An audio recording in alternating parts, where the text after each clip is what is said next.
கோவை கற்பகம் நிகர்நிலை பல்கலைக்கழகத்தில் ஜூலை 27, 2025 அன்று நடைபெற்ற 16வது பட்டமளிப்பு விழா மிக சிறப்பாக நடைபெற்றது. இதில் கலை, அறிவியல், வணிகவியல் மற்றும் மேலாண்மை ஆகிய துறைகளில் இளநிலை மாணவர்களுக்கும் ஆய்வாளர்களுக்கும் பட்டங்கள் வழங்கப்பட்டன.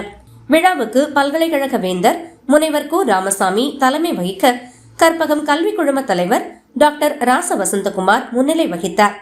முக்கிய நிர்வாகிகள் மற்றும் பேராசிரியர்கள் விழாவில் பங்கேற்றனர். இந்த விழாவில் சிறப்பு விருந்தினராக கலந்து கொண்டு கரூர் ஸ்ரீ ரங்கா பார்மசிஸ்ட் நிர்வாக பங்குதாரர் திரு கே. சங்கர், பட்டம் பெற்ற மாணவர்கள் திறனை மேம்படுத்தி ஆராய்ச்சிக்கு தங்களை அர்ப்பணிக்க வேண்டும், அறிவு வளர்ச்சி மட்டுமன்றி மனிதநேயம், ஒற்றுமை, சமூக பொறுப்பும் அவசியம் என்று தெரிவித்தார். 1614 மாணவர்களுக்கு பட்டம் வழங்கப்பட்ட இவ்விழாவில் 15 பேருக்கு தங்கப் பதக்கங்கள் மற்றும் 80 ஆய்வாளர்களுக்கு முனைவர் பட்டங்கள் வழங்கப்பட்டன என்பது குறிப்பிடத்தக்கது.